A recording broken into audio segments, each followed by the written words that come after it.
Isang makabayang araw sa inyo lahat. Maligayang pagdating sa ating channel.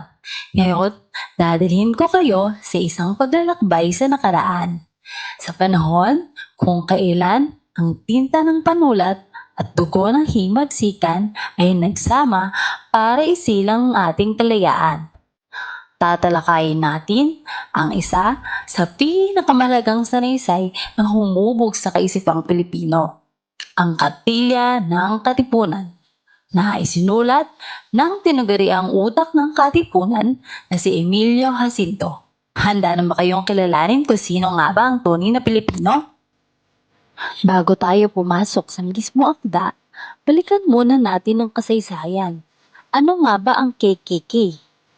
Ito ang kataas-taasan, kagalang-galangang katipunan ng mga anak ng bayan. Ito ay isang lihim at mapanghimagsik na kilusan na itinayo laban sa mapang-abusong pananakop ng mga Espanyol. Itinatag ito ng Supremo na si Andres Bonifacio noong Hulyo 7, 1892. Ang mga matatapang na sumapi rito ay tinatawag nating mga katipunero. Ngayon, itatanong niyo siguro, para saan ba ang kartilya? Isipin niyo na lang, kapag sumali kayo sa isang organisasyon ngayon, di ba may binibigay na rulebook o handbook? Ganon din ang kartilya.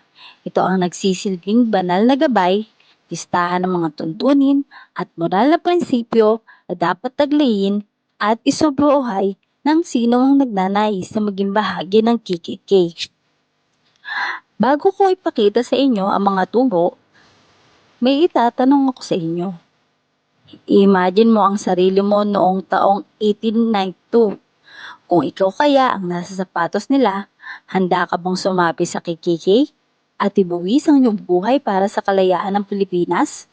O mas pipiliin mo na lang manatili sa ligtas na sulok ng iyong tahanan? I-pause mo muna itong video at i-comment mo ang iyong tapat na sagot sa ibaba.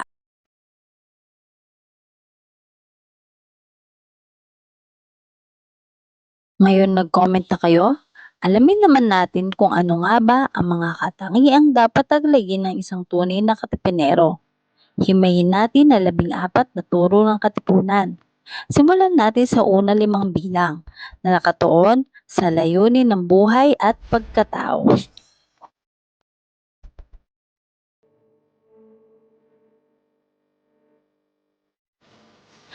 Sabi sa unang turo, ang buhay na walang malalim o banal na direksyon ay parang puno na walang lilim, walang pakinabang sa iba, o mas malala pa, parang makamandag na damo na nagsasakit sa kapwa. Ang hamon sa atin, huwag tayong mabuhay para sa sarili lang natin. Magkaroon tayo ng layunin na maging silungan o tulong para sa ating pamilya at lipunan. Sa panahong uso ang social media, napapanahon ang ikalawang turo. Sinasabi rito na kapag ikaw ay tumulong pero ang motibo mo ay para lang magyabang, sumikat o mag-cloud chasing, hindi yan matatawag na totoong kabaitan. Ang tunay na pagtulong ay ginagawa ng palihim at bukal sa loob, walang kamera at walang hinihintay na kapalit. Ikatlong turo, ang pagiging mabuting tao ay hindi nasusukat sa kung gaano ka kahaba magdasal sa loob ng simbahan. Kung paglabas mo naman ay masama ang ugali mo sa iyong kapwa, ang tunay na kabanalan ay nasa gawa. Ito ay ang pagkakawang gawa, pagmamahal sa kapwa, at pagtiyak na ang bawat salita at kilos mo ay lagi nasa katwiran at hustisya.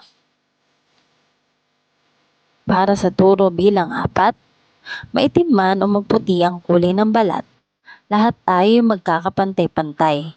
Napakaradikal ng turong ito noong panahon ng Kastila dahil itinuturing tayong mababang uri o Indyo. Paalala ito na walang sino mang mas mataas dahil lang sa kanyang kulay, yaman o pinag-aralan. Maaaring mas matalino o mas mayaman ang iba, pero sa usaping dignidad at karapatan, pantay-pantay tayong lahat bilang tao. Para sa ikalimang turo, pinag-uusapan dito ang prinsipyo. Ang taong marangal ay mas pipiliin ang malinis na pangalan at malinis na konsensya kaysa sa pansariling pakinabang. Samantala, ang taong may hamak na kalooban ay kayang ibenta ang kanyang dangal para lang sa pera o kapangyarihan. Tanungin mo nga ang sarili mo, kaya mo bang panindigan ang tama kahit walang nakakakita? Dito naman tayo sa susunod na bahagi, mga turo bilang 6 hanggang 10 na nakatuon sa ating karangalan at pananagutan sa lipunan at pamilya. Sabi sa ika-6 na utos, ang taong may integridad ay hindi na kailangan ng kontrata dahil ang salita niya ay itinuturing niyang sigradong sumpa. May palabra de honor kumbaga.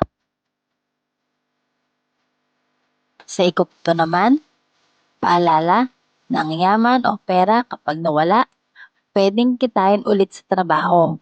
Pero ang oras na lumipas na, kahit gaano kakayaman, hindi mo na yan mabibili o maibabalik. Kaya huwag itong sayangin sa mga walang kwentang bagay. Ang ika-8 turo ay isang mabigat na utos. Huwag kang magbulag-bulagan kapag may nakikita kang inaapi. Tungkulin nating kampihan ang mahihina at labanan ang mapang-abuso. Sabi nga, ang pananahimik sa harap ng mapang-abuso ay pagkampi na rin sa umaapi.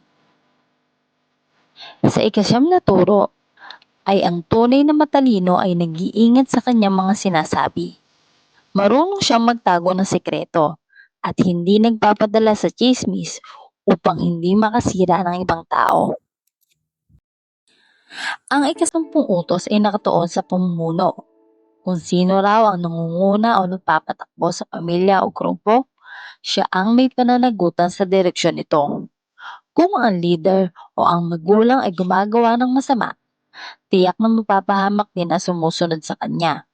Kaya kung ikaw ay isang leader o magulang ngayon, magtakda ka ng mabuting halimbawa dahil ang pagkakamali mo ay hihilap yung baba sa mga taong umaasa sa iyo.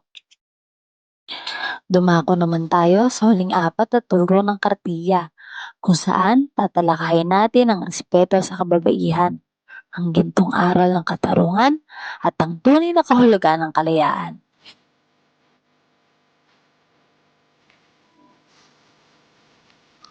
Ayon sa ika-11 turo, ang babae ay huwag munting ng isang bagay na libangan lamang. Tandaan natin, isinulat ito noong 80s, pero napaka-progresibo na ng tingin nila sa kababaihan. Sila ay hindi laruan o kasangkapan para sa panandaliang aliw. Sila ay kabantay, nakatuwang at karamay sa lahat ng hirap at lungkot sa buhay na dapat igalang at pahalagahan. Ang ika-12 ay tinatawag nating golden rule. Kung ayaw mong bastusin o lokohin ng iba ang iyong asawa, anak o kapatid, siguraduhin mong hindi mo rin gagawin ang mga panloloko at pambabastos na iyon sa pamilya ng iba. At sa ika-13 naman, nililinaw na ang pagiging mahalaga o dakila ng isang tao ay wala sa posisyon, yaman o kulay ng mukha. Kahit ikaw ay mahirap o lumaki sa bundok, basta't meron kang magandang asal, may isang salita, tapat at may prinsipyo, ikaw ang may tunay na mataas na uri ng pagkatao. At sa huling turo, ang konklusyon ni Emilio Jacinto, kapag ang lahat ng mga Pilipino ay natutunan at isinabuhay ang mga tamang asal na ito, doon pa lamang magniningning na sisikat ang tunay na kalayaan at kapayapaan sa ating bansa. Ibig sabihin, ang pagbabago ng Pilipinas ay hindi lang nakasalalay sa mga Pilipino, kundi nagmumula sa disiplina at prinsipyo ng bawat isa sa atin. Ngayong alam na natin ang 14 na turo ng kartilya, balikan natin ang ating realidad. Tumingin ka sa paligid mo, sa balita, sa social media, sa komunidad. Alin ang mga turong ito ang sa tingin mo ay pinakakailangan nating mga Pilipinas sa kasalukuyang panahon? Isulat mo nga ang iyong sagot sa comment section kasama ng maikli mong paliwanag.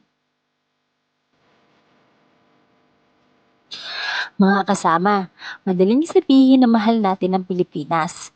Pero ang hamon ko sa inyo ngayon, Kaya mo bang maging isang modernong katipunero?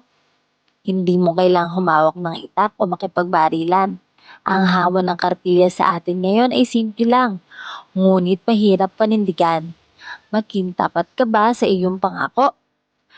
Kapag may nakita kang inaapi sa internet o sa totoong buhay, ipagtatanggol mo ba sila? O makikigulo ka o makikisama ka sa pambubuli? Tumutulong ka ba ng bukal sa puso o naghahanap ka lang ng likes?